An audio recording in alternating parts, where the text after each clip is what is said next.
Bismillahirrahmanirrahim. Əziz izləyicilər, salamlayıram hamınızı. Bir məsələni, bir mövzunu istədim ki, diqqətinizə çatdırım. Bizim ziyarətnamələrimizdə Əhl-i Beyti salamlamaq var. Esselamu aleykə ya Əbə Abdillah. Esselamu aleykə ya Əmirəl-Müminin. Esselamu aleyki ya Seyyidətə Nisa'il Aləmin. Esselamu aleykə ya Resulallah. Hətta mələkləri salamlamaq var ziyarətnamələrinin bəzilərində. İzni duxul deyilən bir şey var. Müqəddimədə daxil olmağa icazə istəyirsən, orada mələkləri də salamlayırsan, ənbiya, övliyanı salamlayırsan. Ziyarətnamələrdə deyir, Esselamu alə Adəmə səffətillah, Esselamu alə Nuhin nəbiyyillah və s. Salam verirsən peyğəmbərlərə, imamlara. Bu salamlar bəzən təkcə peyğəmbərlərə, imamlara, şəhidlərə olur. Bəzən onların ətrafındakılara da bu salamlar deyilir. Məsələn, Aşura ziyarətində biz oxuyuruq ki, Esselamu aleykə ya Əbə Abdillah. Ey Əbə Abdillah, salam olsun sənə. Və aləl ərvahilləti həllət bifinaik. Və salam olsun canını sənə fəda edənlərə. Həm İmam Hüseyin əleyhissalama salam veririk, həm Kərbəla şəhidlərinə, imam olmayan insanlara salam veririk. Lənət deyilədi. Sən deyir ki, Allahümmə əl'ən əvvələ zalimin zələmə haqqə Muhammedin və ali Muhammed sallallahu aleyhi və aleyhi ilahi. Lənət et Muhammed ali Muhammed sallallahu aleyhi və aleyhə ilk zülm edən şəxsə və axirə tabi'in ləhu alə zalik. Və ən sonuncu şəxs ki, onun dalıcı edəcək, zülmün davamını gətirəcək, onu da lənət elə. Yəni, həm Yezidə lənət oxuyuruq, həm Yezidin ətrafındakılara. Həm Hüseyin əleyhissalama salam veririk, həm Hüseyin əleyhissalamın ətrafındakılara. İmam Sadiq əleyhissalam bir hədisində buyurur, Bihar-ül Ənvarda da hədis buyurur ki, necə ki Peyğəmbər sallallahu aleyhi və səlləmi sevmək vacibdir,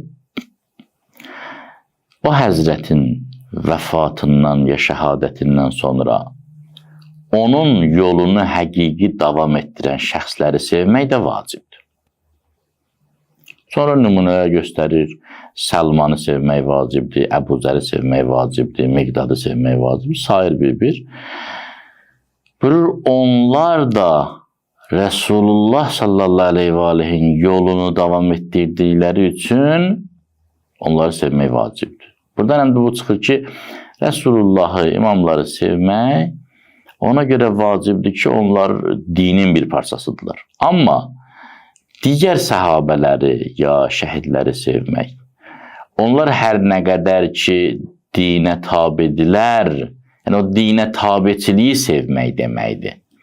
Haqqa tabiçiliyi sevmək deməkdir. Məsələn, Kərbəla şəhidlərini sevirsənsə, məsələn, Züheyr ibn Qeyn, salamullah aleyh, Kərbəla şəhidlərindən biridir. Züheyrin bütün həyatını sevmirsən.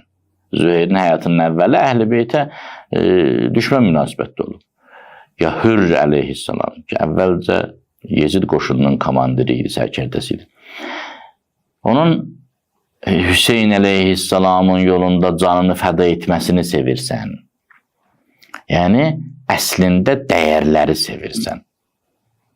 Ümumiyyətlə, bu Əhl-i Beytə və onun tərəfini saxlayanlara salam, yaxud onların düşmənlərinə lənətin kökü Quran-ı Kərimdən gəlir. Quran-ı Kərimdə lənət oxunur, məsələn, peyğəmbərləri qətlə yetirənlərə, İsa əleyhissalama küfr edənlərə lənət oxunur və yaxud İsa əleyhissalamın inancına küfr edənlərə lənət oxunur. Quranın hökmü ilə hökm verməyənlərə lənət oxunur. Quran-ı Kərimdə həm də salam göndərilir. Salamun ala İbrahim, salamun ala İlyasin, ya məsələn, salamun ala Nuh, aleyhissalatu vesselam, ya İsa aleyhisselamın və salamun aleyhi yevme vulidə və yevme yemut və yevme yub'asu hayya. Onun doğulduğu günə salam olsun, onun Peyğəmbər təyin olunduğu günə salam olsun, onun öldüyü günə salam olsun. Bu salamlar Quran-ı Kərimdən qaynaqlanır və lənətlər Quran-ı Kərimdən qaynaqlanır. Quran-ı Kərimdə Peyğəmbərlərə salam göndərilir. Sonra Resulullah sallallahu aleyhi və aleyhə çatanda salamın forması dəyişir. Əvvəlki Peyğəmbərlərə salam göndərilir. Salamun ala İbrahim. Salam olsun İbrahimə aleyhissalatu vesselam. Ya İsa aleyhisselama salam göndərilir, ya Nuh aleyhisselam. Amma Resulullah sallallahu aleyhi və aleyhə çatanda buyurur, İnnəllâhə və mələikətəhu yusallun alən-nəbi. Şübhəsizdir ki, Allah Cəllə Cəlaluhu və onun mələkləri davamlı şəkildə Peyğəmbərə salam göndərirlər, salavat göndərirlər. Allah da, onun mələkləri də.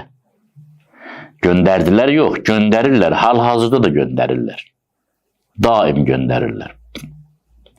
Sonra bizi də qoşur özlərinə, buyurur, ya eyyuhəl-ləzīnə əmənu, ey iman gətirənlər. Bu ey iman gətirənlər, yəni imanınız varsa əgər, həqiqətən Allaha inanırsınızsa, sallu aleyhi və səllimu təslima. Siz də salavat göndərin. Allahümme salli ala Muhammedin və ali Muhammedin və əccil fərəcəm. Siz də salam göndərin. Və bu əmr əbədi bir əmrdir. Kimsə durub iddia etsə ki, Quran-ı Kərimin bu əmri səhabələrin dövrünə, Peyğəmbər sallallahu aleyhi və aleyhin həyatı dövrünə aid idi, sonraki dövrlərə aid deyil. O gülünc vəziyyətdir bu. Yəni, bu nə deməkdir? Allah həmişə salam göndərir ya Peyğəmbərin diriliyində salam göndərib. Mələklər həmişə salam göndərir ya Peyğəmbərin diriliyində salam göndərir. Bizə də nə deyilir? Deyir, salam göndər. İndi Peyğəmbər öləndən sonra iman gətirə bilərəm, salam göndərə bilmərəm. Bütün bəşəriyyətə, qiyamətə qədər vacibdir, lazımdır Peyğəmbər sallallahu aleyhi və səlləmə salam göndərmək. Və Peyğəmbər sallallahu aleyhi və səlləmə sual verdilər ki, sizə salamınızı göndərək. Belə deyin, Allahümme salli ala Muhammedin və ali Muhammed. Bəzi hədislərdə, məsələn, Buxarıda yazılır ki, Allahümme salli ala Muhammed və ala ali Muhammed. İlahi salamımı göndər Peyğəmbərə və onun ailəsinə. Sonra Peyğəmbər buyurdu ki, mənə davamsız ardı olmayan əbtər salam göndərməyin. Dedilər, əbtər salavat necədir? Dedi ki, deyəsən ki, Allahümme salli ala Muhammed. Deyin ki, Allahümme salli ala Muhammed və ala ali Muhammed. Sallallahu aleyhi və sellem. Bu salam göndərmək Quranda bizə əmr olunub. Onlar dünyadan köçsələr də bu salavat göndərmək bizə əmr olunub. Bir məsələni də qeyd edeyim. Aşura ziyarətnaməsində əvvəlcə lənətləmə gəlir, sonra salam gəlir. Əvvəl deyir, Allahümme əl'an əvvələ zalimlərə məhkəm Muhammed və Muhammed, ilahi Peyğəmbər, ali Peyğəmbərə zülm eləyən ilk şəxsə lənət elə, sonra davamsılarına da lənət elə. Sonra isə deyir, Əssalamu aleyki ya Əbu Abdillah. Sonra salam göndərir. Niyə? Çünki əvvəl təxliyə olmalıdır, sonra təhliyə. Təxliyə yəni qəlbi təmizləmək. Təhliyə yəni qəlbi bəzəmək, zinətləndirmək. Əvvəlcə gərək lənətliyib pisləri çıxarasan, sonra dostu qonaq çağırasan. Necə ki Allah Teala buyurur, La ilahə illallah. Bütün mənasız, xurafi, cəfəng, mövhum, əsassız dırnaqarası tanrıları rədd et, sonra Allahı görərsən. Əvvəlcə onlar rədd olmalıdır. Əvvəl günahlar təmizlənməlidir ki, insanın qəlbinə ibadət nuru, ilahi nur daxil olsun. Lənət və salavatda da belədir. Əvvəlcə pisliyə lənət olmalıdır.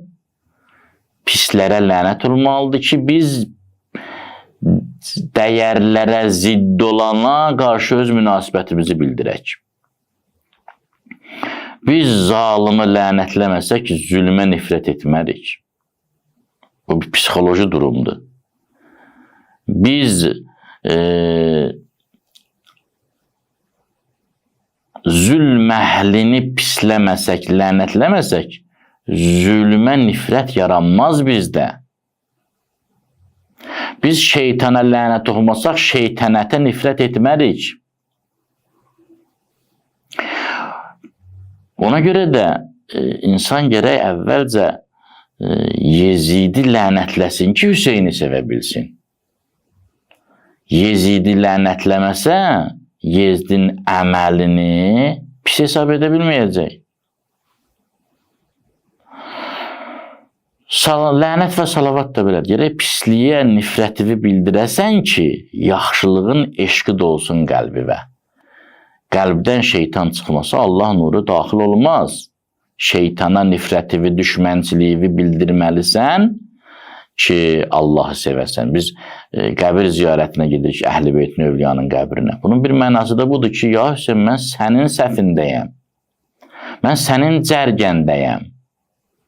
Səni öldürənlər istəyirdilər ki, sənin ətrafında kimsə qalmasın. Mən sənin ətrafındayım.